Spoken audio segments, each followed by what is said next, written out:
السلام علیکم ورحمۃ اللہ وبرکاتہ۔ ناظرین، ویب سیریز کا نام ہے داستان کربلا۔ کل ہم نے سنا تھا کہ کوفہ میں موجود دو افراد نے یزید تک یہ خبر پہنچا دی تھی کہ گورنر کوفہ حضرت نعمان بن بشیر رضی اللہ تعالیٰ عنہ حضرت مسلم بن عقیل رضی اللہ تعالیٰ عنہ کے خلاف کوئی کارروائی نہیں کر رہے، حالانکہ مسلم بن عقیل کوفہ والوں کو یزید کے خلاف آمادہ کر رہے ہیں۔ یہ خبر سنتے ہی یزید نے فوراً حضرت نعمان بن بشیر کو کوفہ کی گورنری کے عہدے سے ریموو کر دیا، ہٹا دیا، اور ان کی جگہ ایک ایسے شخص کو مقرر کیا جس کا نام سن کر ہی ظلم، مکاری اور صفاقی کی تصویر آنکھوں کے سامنے آ جاتی ہے۔ اس شخص کا نام تھا عبید اللہ بن زیاد۔ عبید اللہ بن زیاد نہایت مکار، چالاک اور ظالم انسان تھا۔ جیسے اسے یزید کا پیغام ملا، یہ فوراً بصرہ سے روانہ ہو گیا، لیکن اس کی مکاری ذرا دیکھیں۔ اپنی فوج کے ساتھ شان و شوکت کے ساتھ کوفہ میں داخل نہیں ہوا، بلکہ اس نے اپنی فوج کو قادسیہ میں روک دیا اور پھر خود چند آدمیوں کو لے کر حجازی لباس پہن کر، عرب کے لوگوں کا لباس پہن کر، رات کے اندھیرے میں ایک اونٹ پر سوار ہو کر اس راستے سے کوفے میں داخل ہوا جس راستے سے حجاز کے قافلے آیا کرتے تھے۔ اور سب اس نے کیوں کیا؟ کیونکہ کوفہ والے پہچان نہ سکے، بلکہ وہ یہ سمجھ بیٹھے کہ امام حسین تشریف لے آئے ہیں رضی اللہ تعالیٰ عنہ۔ چنانچہ ایسے ہی ہوا، کوفہ کے لوگ جو ہر لمحہ امام علی مقام کی آمد کے منتظر تھے، جن کی نظریں راستوں پر جمی ہوئی تھی، جن کے دل امام پاک کی محبت میں بے قرار تھے، انہوں نے رات کے اندھیرے میں جب حجازی لباس اور حجازی راستے سے آنے والے اس شخص کو دیکھا تو وہ تو خوشی سے بے قابو ہو گئے۔ کسی نے نعرہ لگایا امام حسین آ گئے، اور پھر دیکھتے ہی دیکھتے خوشی کی لہریں پورے کوفہ میں دوڑ گئیں، نعرے بلند ہونے لگے، لوگ گھروں سے نکل آئے، دل خوشی سے دھڑکنے لگے۔ ادھر ابن زیاد دل ہی دل میں جل رہا تھا، لیکن اس نے ضبط سے کام لیا اور خاموش رہا، کیونکہ اگر اس لمحے اس کا بھانڈا پھوٹ جاتا تو شاید وہ زندہ گورنر ہاؤس تک پہنچ بھی نہ پاتا۔ مگر اس مکار نے ایک بہت اہم بات سمجھ لی تھی، اس نے جان لیا تھا کہ اہل کوفہ کے دل کس قدر امام علی مقام کی محبت میں ڈوبے ہوئے ہیں۔ وہ جان گیا تھا کہ یہ قوم امام علی مقام کی ایک جھلک تک کے لیے بہت بے چین ہے۔ یہی سوچتے ہوئے وہ خاموشی سے گورنر ہاؤس میں داخل ہو گیا، اور افسوس اس وقت تک کوفے والوں کو یہ معلوم ہی نہ ہو سکا کہ یہ امام حسین نہیں بلکہ ابن زیاد ہے۔ پھر جب یہ حقیقت سامنے آئی تو خوشیوں کے چراغ یکدم بجھ گئے، دل ٹوٹ گئے، اور پورے شہر پر مایوسی کی ایک سرد چادر پھیل گئی۔ رات گزری، صبح ہوئی، ابن زیاد نے اہل کوفہ کو جمع کیا، یزید کا پیغام سنایا، اور پھر دھمکیوں، خوف، لالچ اور سازشوں کا ایک ایسا کھیل شروع کیا جس نے پورے کوفہ کو خوف اور بے چینی میں مبتلا کر دیا۔ وہ لوگوں کو ڈرانے لگا کہ یزید کی مخالفت کا انجام بہت بھیانک ہوگا۔ وہ قبائل کے سرداروں کو خریدنے لگا اور لوگوں کے دلوں میں خوف بھرنے لگا۔ اسی طرح اس نے آہستہ آہستہ حضرت مسلم بن عقیل کے ساتھیوں کو ان سے سیپریٹ کرنا، جدا کرنا شروع کر دیا۔ ناظرین، اسی وقت حضرت مسلم بن عقیل رضی اللہ تعالیٰ عنہ ہانی بن عروہ کے گھر میں ٹھہرے ہوئے تھے۔ ابن زیاد نے محمد بن اشعث کو فوجیوں کے ساتھ بھیجا، اس حکم کے ساتھ کہ مسلم بن عقیل کو گرفتار کر لیا جائے۔ اور صرف یہی نہیں، ابن زیاد نے کوفہ کے تمام قبائل اور برادریوں کے سرداروں کو بھی قلعے میں نظر بند کر دیا تاکہ وہ اس کے دباؤ میں رہیں۔ حضرت مسلم بن عقیل کو جب ابن زیاد کے ارادوں کی خبر ملی تو آپ باہر تشریف لائے، اپنے وفادار ساتھیوں کو آواز دی۔ بس پھر کیا تھا، ہر طرف سے لوگ آنے لگے، جذبہ بڑھنے لگا۔ دیکھتے ہی دیکھتے 40,000 افراد کا لشکر آپ کے ساتھ آپ کے ایک اعلان پر جمع ہو گیا۔ 40,000 کا لشکر، اور پھر اس لشکر نے شاہی محل کا محاصرہ کر لیا، چاروں طرف سے محل کو گھیر لیا گیا۔ اب صورتحال یہ تھی کہ بس حملے کے حکم کی دیر تھی۔ ناظرین، اگر اسی وقت حضرت مسلم رضی اللہ تعالیٰ عنہ حملے کا حکم دیتے تو قلعہ فتح ہو سکتا تھا، ابن زیاد گرفتار ہو سکتا تھا، اور پھر یہی لشکر ایک سیلاب بن کر شامی طاقتوں کو بہا لے جاتا، جس کے بعد یزید کے لیے زمین تنگ ہو جاتی۔ مگر ناظرین، ہونا کچھ اور تھا، کیونکہ لکھا کچھ اور تھا۔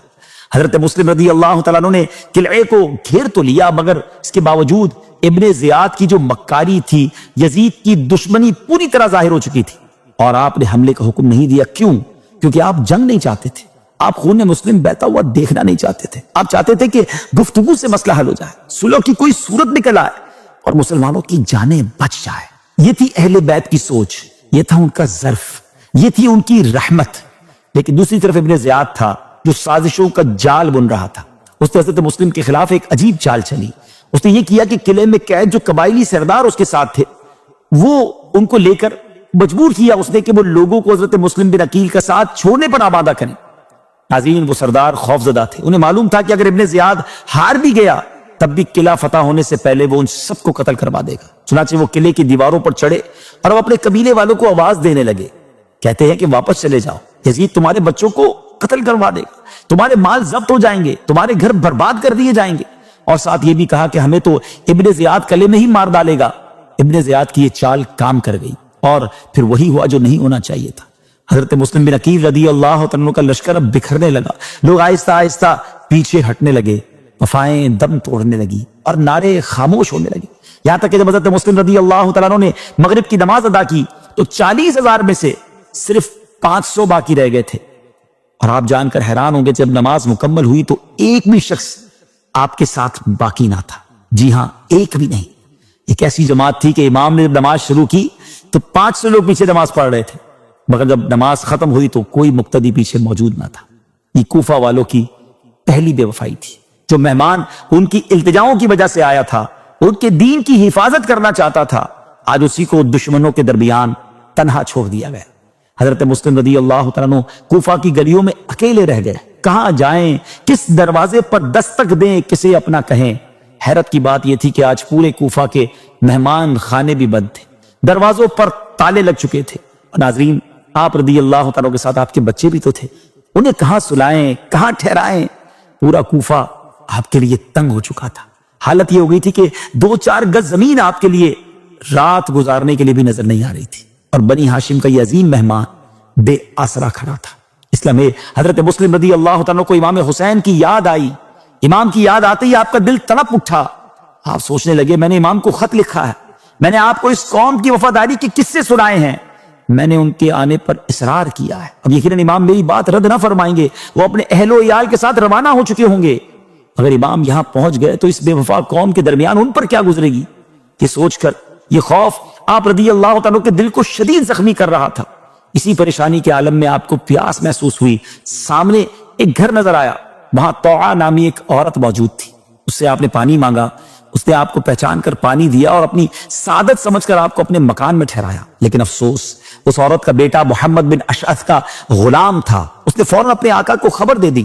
بس پھر کیا تھا، ابن زیاد نے محمد بن اشعث اور کوتوال کو سپاہیوں کے ساتھ روانہ کر دیا، تو آ کے گھر کو چاروں طرف سے گھیر لیا گیا، جس کے بعد حضرت مسلم تلوار لے کر باہر نکلے، اور پھر تاریخ نے دیکھا کہ بنی ہاشم کا ایک انہا شیر کس طرح ظالموں پر ٹوٹ پڑتا ہے۔ ناظرین، اس وقت حضرت مسلم بن عقیل تنے تنہا اس شان اور بہادری سے لڑے کہ یزیدی کانپ اٹھے، ان کی صفوں کی صفیں بکھر گئی، ان میں سے کئی مارے گئے اور کئی زخمی ہو گئے۔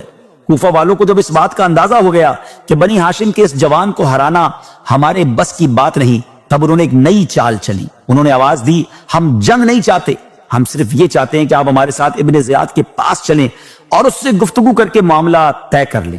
یہ بات سن کر حضرت مسلم رضی اللہ تعالیٰ نے فرمایا، میں نے تو اس وقت بھی جنگ نہیں کی تھی جب میرے ساتھ 40,000 لوگ تھے، میں تو خون ریزی روکنا چاہتا تھا۔ چنانچہ آپ اپنے دونوں صاحبزادوں کو ساتھ لے کر ان کے ساتھ ابن زیاد کے پاس جانے کے لیے روانہ ہو گئے۔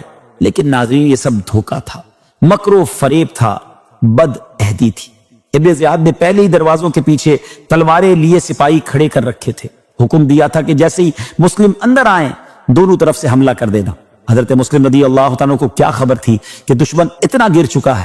آپ قرآن پاک کی ایک آیت پڑھتے ہوئے اندر داخل ہوئے اور پھر اچانک چاروں طرف سے تلواریں چل پڑی، وار پر وار، ظلم پر ظلم، یہاں تک کہ بنی ہاشم کا یہ مظلوم مسافر، دین کا یہ وفادار سپاہی، اہل بیت کا یہ جانثار، ظالموں کے ہاتھوں بے دردی سے شہید کر دیا گیا۔ انا للہ وَإِنَّا إِلَيْهِ رَاجِعُونَ۔ ناظرین، ابن زیاد کے دربار میں حضرت مسلم رضی اللہ تعالیٰ کے دونوں صاحبزادے بھی آپ کے ساتھ آئے تھے۔ انہوں نے اس بے کسی کی حالت میں اپنے شفیق والد کا سر ان کے مبارک تن سے جدا ہوتے دیکھا۔ چھوٹے چھوٹے بچوں کے دل غم سے پھٹ گئے اور اس صدمے میں لرزنے اور کانپنے لگے۔ دونوں بھائی ایک دوسرے کا چہرہ دیکھ رہے تھے، دونوں کی آنکھوں میں آنسو جاری تھے۔ وہاں کوئی ایسا نہ تھا جو ان بچوں پر رحم کرتا۔ آخرکار ظالموں نے ان نونہالوں کو بھی بے دردی سے شہید کر دیا اور پھر ہانی کو بھی قتل کر کے سولی پر چڑھا دیا گیا۔ ان تمام شہیدوں کے سر دوسروں کو ڈرانے کے لیے نیزوں پر چڑھا کر کوفے کے گلی کوچوں میں پھرائے گئے۔ ناظرین، آپ جانتے ہیں یہ تاریخ کون سی تھی؟ یہ بھی تاریخ کا ایک راز ہے کہ 3 ذو الحجہ 60 ہجری کا یہ دن تھا، اور ایگزیکٹلی یہ وہی دن تھا جس روز مکہ مکرمہ سے امام حسین رضی اللہ تعالیٰ اپنے قافلے کے ساتھ کوفہ کی طرف روانہ ہوئے. آگے کیا ہوا یہ جانیں گے انشاءاللہ اگلے ایپیسوڈ میں. اپنی دعاؤں میں یاد رکھیے گا. السلام علیکم ورحمۃ اللہ